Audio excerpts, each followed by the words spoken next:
le reported speech ou le indirect speech, il faudrait que l'apprenant comprenne certaines notions. On va commencer d'abord par les phrases déclaratives que nous appelons en anglais statements. Nous avons ici des exemples. J'ai la phrase numéro 1 comme exemple. I like rice. Kojo said. Lorsque je prends cette phrase,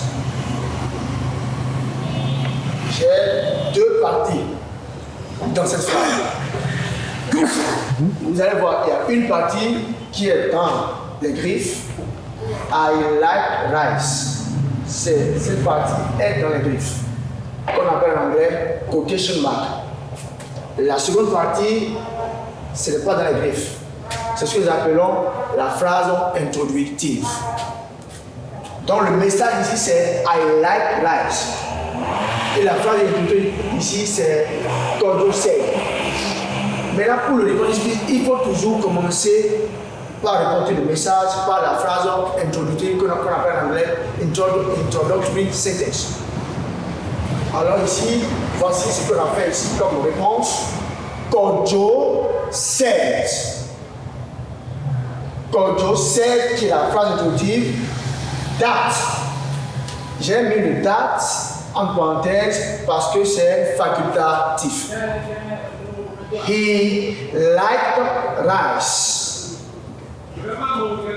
Ici, il y a seulement dit ça au pluriel. Le verbe like qui est dans la phrase que nous appelons le discours direct, au niveau du discours indirect, est devenu like. Ça fait ici simple present et dans le discours indirect simple past. Vers la fin, nous allons donner plus de détails par rapport à ces changements-là. Je viens au niveau de la deuxième phrase. Ici, le verbe ici est au passé. Et nous devons l'amener au past perfect, dans le discours indirect. We avoided bad company. They said. En français, nous évitons, ou nous avons évité de mauvais compagnes. Ça fait, on comprend le discours par la phrase introductive. They said that. They had avoided. They had avoided, d'avoir aidé bad company. Parce que dans le discours direct, la phrase est conjuguée au passé. Alors, dans le discours indirect, nous avons le devoir de conjuguer le verbe au past perfect. C'est-à-dire had plus le past participle du verbe conjugué dans la phrase du discours direct. J'ai donné un autre exemple. Donc ici, le verbe est conjugué au futur, au discours direct, et dans le discours indirect, nous allons essayer de conjuguer ce verbe au conditionnel. Exemple, he will visit Place des Amazones this year. Abel declared. Alors ça fait au discours indirect, au reported speech, Abel declared that he would visit Place des Amazones that year. La première fois, on se pose la question, pourquoi il y a date, il y a ici? C'est vrai, parce que dans le discours direct, il y a this year. Au niveau du discours indirect, le this devient date. Vers la fin, nous allons venir sur ces détails-là. Donc, c'est ce qui concerne les statements que nous appelons en français les phrases déclaratives. Alors, j'ai essayé de faire une règle ici. Quand je quitte le discours direct pour le discours, je vais quitter le discours direct pour le discours indirect.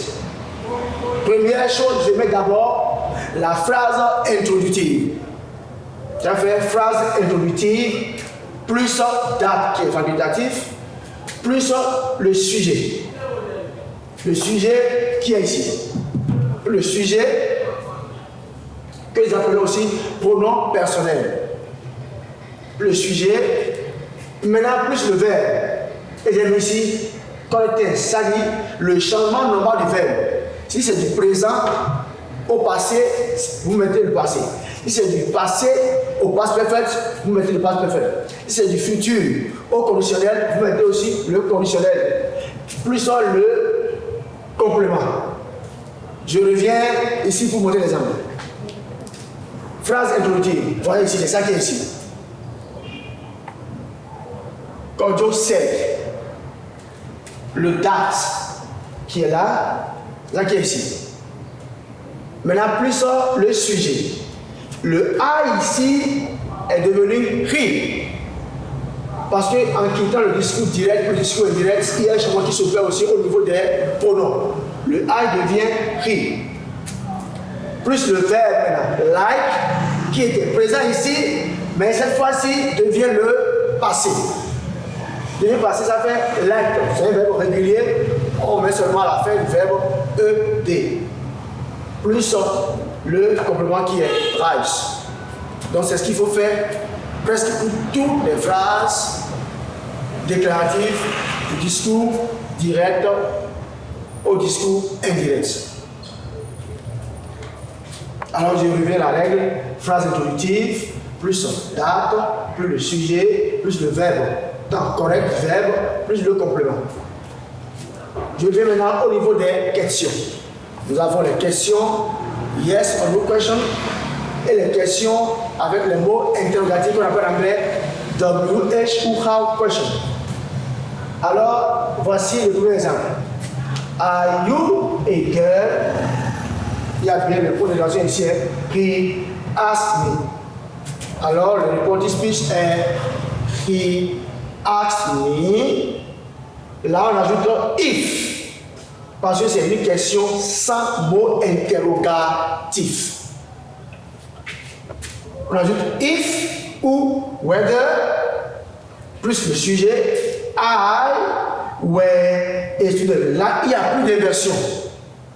Ça fait alors, he asked me if I were a student. Nous avons mis where ici parce qu'il y a le if là. On nous a appris ça dans le if clause titre numéro 2. Lorsque nous avons if et I vient comme sujet, au lieu de mettre was, nous mettons where. Ce qu'on a mis, on doit écrire I was ici. Mais comme c'est if ici, nous avons mis directement where. Même s'il y a des amis l'apprenant, mais mettez was, il aura son point. Mais c'est normalement, il faut écrire where.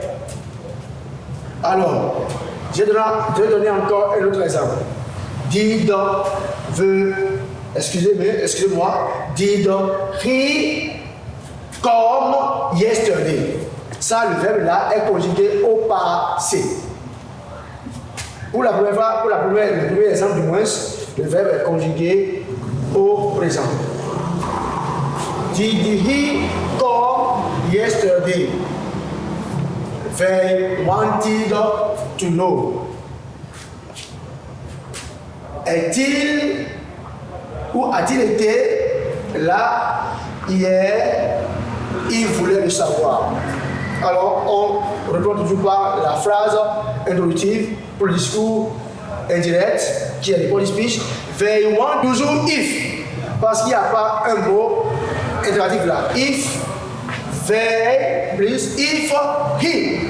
Le sujet ici c'est he. If he had come. Alors ici, nous constatons que le verbe ici qui est conjugué au passé, dans le discours indirect, est devenu past perfect.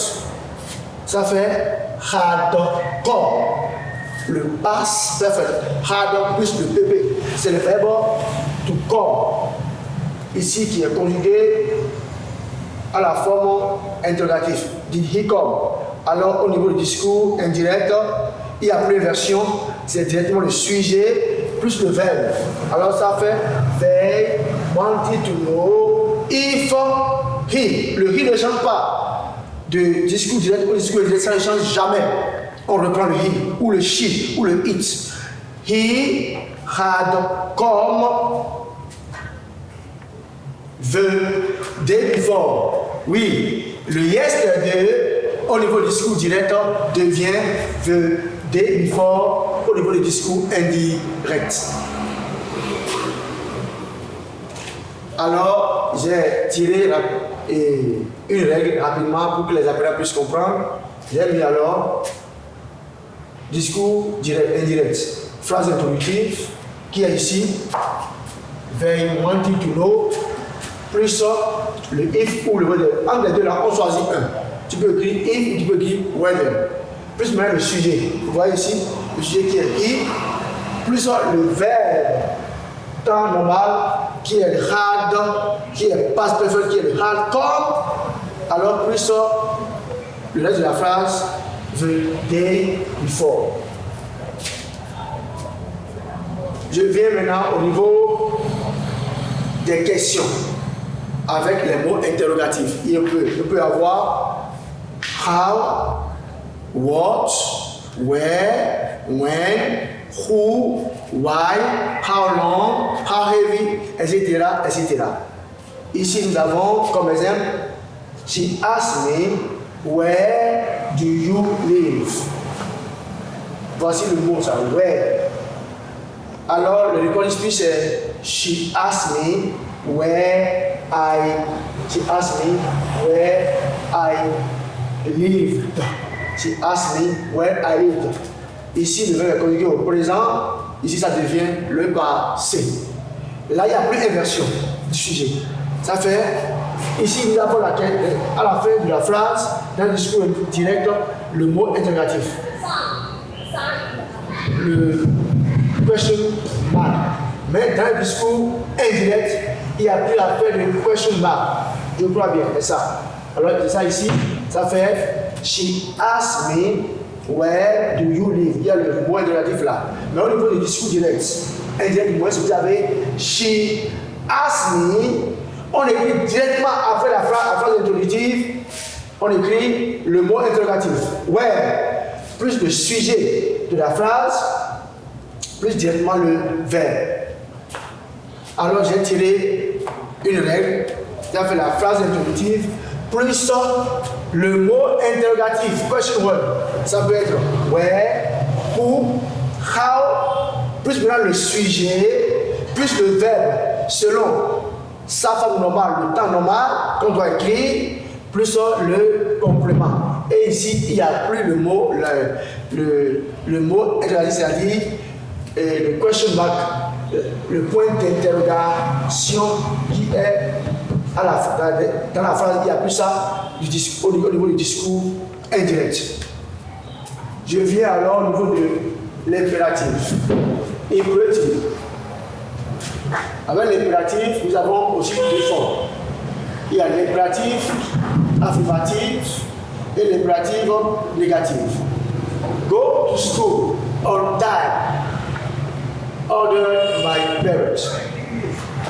Va à l'école à l'heure. Ordonna mes parents. Alors ça fait my parents ordered to go to school on time. To go to school on time. My parents ordered to go to school, to school on time. Là, c'est la phrase introductive que vous écrivez, plus full infinitive, c'est-à-dire tout, plus le verbe qui est ici, plus le reste de la phrase. Au niveau de la forme négative, don't smoke cigarettes. The doctor told. The doctor told not to smoke cigarettes. Là, simplement, on réécrit la phrase introductive, on met d'abord le mot not, qui est la négation ne, plus tout. plus le verbe, plus le reste de la phrase. Là, ça fait not to, plus full infinitif.